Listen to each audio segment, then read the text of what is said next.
Assalamualaikum warahmatullahi wabarakatuh. Perkenalkan, nama saya Irfan Jaya Tri Arianda Panjaitan.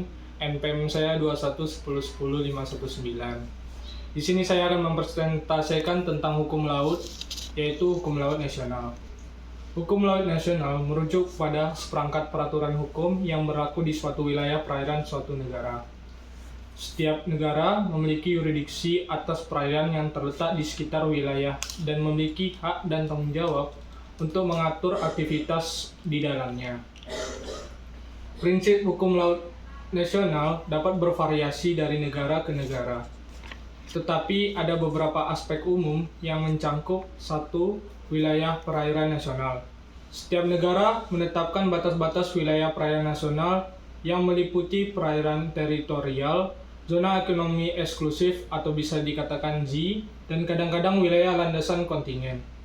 Negara memiliki yurisdiksi penuh atas wilayah-wilayah ini, termasuk hak untuk menetapkan undang-undang, mengatur lalu lintas maritim, dan memanfaatkan sumber daya alam di dalamnya. Wilayah perairan nasional adalah area perairan yang berada di bawah yurisdiksi suatu negara.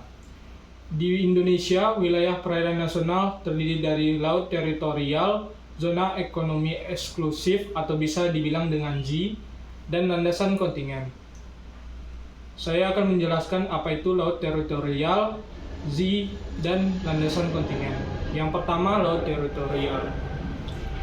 Wilayah laut teritorial Indonesia mencakup perairan laut yang berbatasan dengan garis pantai Indonesia. Menurut Konvensi Hukum Laut PBB tahun 1982, laut teritorial Indonesia memiliki lebar 12 mil laut atau bisa dibilang sekitar 22 km diukur dari garis pangkal pantai.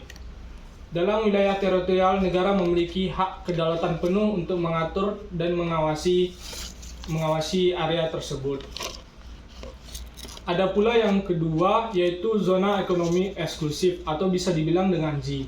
Di luar laut teritorial, Indonesia memiliki zona ekonomi eksklusif yang mencakup perairan yang lebih luas. Menurut Konvensi Hukum Laut PBB Indonesia, Z memiliki lebar maksimum 200 mil atau bisa diukur sekitar 370 km dari garis pangkal pantai.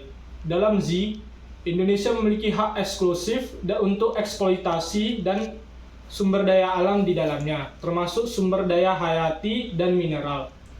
Landasan kontinen. Laut teritorial Z, Indonesia juga memiliki landasan kontinen. Landasan kontinen adalah perpanjangan benua di bawah permukaan laut yang terletak di luar teritorial dan Z. Wilayah landasan kontinen Indonesia meliputi dasar laut, tanah di bawah dasar laut, dan sumber daya alam di dalamnya. Wilayah perairan Indonesia memiliki kepentingan strategis karena kaya akan sumber daya alam seperti ikan, minyak bumi, gas alam, dan mineral. Pemerintah Indonesia bertanggung jawab untuk mengelola dan melindungi wilayah perairan nasional demi kepentingan negara dan kesejahteraan rakyat. Ada pula yang kedua, yaitu hak dan kewajiban negara. Negara yang memiliki wilayah perairan nasional memiliki hak dan kewajiban untuk menjaga keamanan dan ketertiban di wilayah perairan tersebut.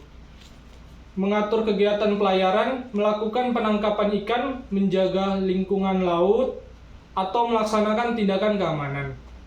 Dalam wilayah perairan nasional, hak dan kewajiban negara umumnya terkait dengan pengelolaan sumber daya alam, perlindungan lingkungan, keamanan, penerapan hukum yang berlaku. Ada pula berikut ini beberapa hak dan kewajiban negara dalam perairan suatu wilayah nasional. Hak negara. Hak negara memiliki beberapa aspek cangkupan. Yang pertama, hak kedaulatan. Negara memiliki hak kedaulatan atas wilayah perairan nasional yang menyangkut hak dan untuk mengatur, mengelola, memanfaatkan sumber daya alam di dalamnya. hak eksplorasi dan hak eksploitasi. Negara memiliki hak eksklusif untuk mengatur eksplorasi dan eksploitasi sumber daya alam, seperti ikan, minyak bumi, gas, mineral, dan wilayah perairan nasional tersebut. C. Hak pengawasan. Negara memiliki hak untuk melakukan pengawasan dan penggantian hukum di wilayah perairan nasional, termasuk dalam hal perlindungan lingkungan dan keamanan di dalamnya. Dan kemudian yang kedua, kewajiban negara tersebut. Pengelolaan sumber daya alam, negara bertanggung jawab untuk mengelola sumber daya alam di wilayah perairan nasional secara berkelanjutan, sehingga dapat dimanfaatkan hingga sekarang dan hingga ke masa depan berikutnya. Perlindungan lingkungan. Negara memiliki kewajiban untuk melindungi ekosistem perairan dan menjaga keberlanjutan lingkungan hidup di wilayah perairan nasional, termasuk pencegahan polusi dan kerusakan lingkungan di lingkungan tersebut.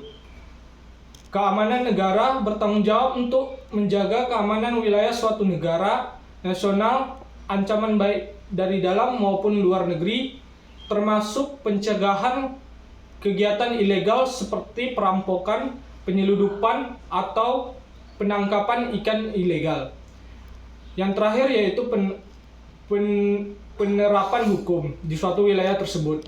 Negara memiliki kewajiban untuk memberlakukan hukum dan peraturan di wilayah perairan nasional, serta menindak pelanggaran yang terjadi, termasuk melalui lembaga penegak hukum seperti Badan Keamanan Maritim atau Kepolisian. Hak dan kewajiban negara dalam wilayah perairan nasional seringkali diatur oleh hukum nasional yang perjanjian yang termasuk perjanjian internasional seperti Konvensi Perserikatan Bangsa-Bangsa atau yang bisa disebut PBB atau dan lain sebagainya. Dan kemudian yang ketiga itu yaitu hukum laut penegakan. Negara memiliki wewenang untuk menegakkan hukum laut nasional di wilayah perairannya. Ini termasuk mengadili pelanggaran hukum laut nasional dan menghukum pelanggaran sesuai dengan undang-undang yang berlaku. Hukum penegakan yang berlaku di perairan nasional biasanya ditetapkan oleh negara yang memiliki yurisdiksi perairan tersebut. Dalam banyak negara, hukum penegakan di perairan nasional didasarkan pada hukum internasional, peraturan nasional tersebut, dan perjanjian bilateral maupun multilateral yang telah ditandatangani. Beberapa hukum penegakan umum di perairan nasional yang meliputi pertama, hukum maritim internasional. Negara-negara sering mengacu pada konferensi internasional seperti Konvensi Hukum Laut Perserikatan Bangsa-Bangsa atau PBB untuk menetapkan kerangka hukum yang mengatur perairan nasional mereka. UNCLOS mengatur berbagai aspek hukum maritim dan batas-batas perairan nasional. Hak dan kewajiban ini di laut lepas serta perlindungan lingkungan maritim di dalam wilayah tersebut. Yang kedua, peraturan penegakan hukum laut. Negara-negara memiliki peraturan dan lembaga penegakan hukum laut yang bertanggung jawab di dalamnya untuk menjaga keamanan, ketertiban, dan perlindungan di perairan nasional. Ini mungkin melibatkan lembaga penegak hukum lainnya seperti Angkatan Laut, Kepolisian, adapun penjaga pantai yang sedang bertugas mengawasi. Yang ketiga, perlindungan lingkungan maritim. Banyak negara memiliki undang-undang dan peraturan yang ditunjukkan untuk melindungi lingkungan maritim. Dan kemudian yang keempat yaitu hukum navigasi dan keamanan maritim. Negara-negara juga mengadopsi hukum yang mengatur navigasi kapal dan keselamatan maritim di perairan nasional mereka. Ini mencangkup peraturan mengenai lalu lintas kapal, navigasi yang aman, perlengkapan keselamatan kapal dan pencegahan tabrakan di laut lepas. Penegakan hukum imigrasi dan bea cukai di beberapa negara, otoritas penegakan hukum maritim juga bertugas dalam penegakan hukum imigrasi. Mungkin hanya sekian yang saya dapatkan sampaikan kepada Bapak selaku Bapak dosen, yaitu Bapak